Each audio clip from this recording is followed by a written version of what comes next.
ang nakaraan. Question 1. Ending ng Close Encounters of the Third Kind ni Spielberg. Ikaw, sasama ka ba sa ship? O mananatili ka sa Earth? Wala siyang kahit konting biro sa boses. Seryoso, matalim. Hindi niya tinatanong kung napanood ko. Ang tinatanong niya kung sapat ako. Hindi ako nagatubili.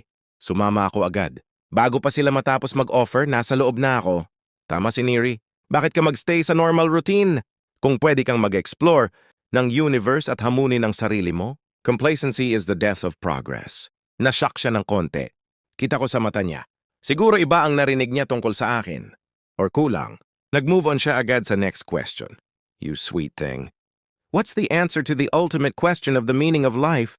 The universe and everything? Smug siya. Parang sure siya na dito ako babagsak.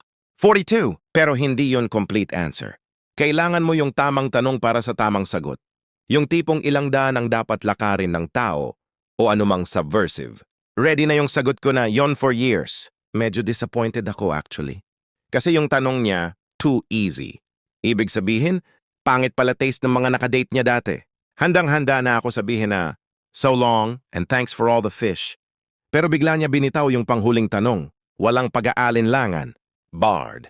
Pinaka-versatile. Kayang maging kahit kailan. Jack of all trades. Confident. Creative. At kung bumubuo ng allies or sumisira ng kalaban, lagi nilang ginagawa with style. Calm. Composed. As if fact lang ang sinabi ko. Kinuha niya kamay ko. At hilagad niya ako paharap.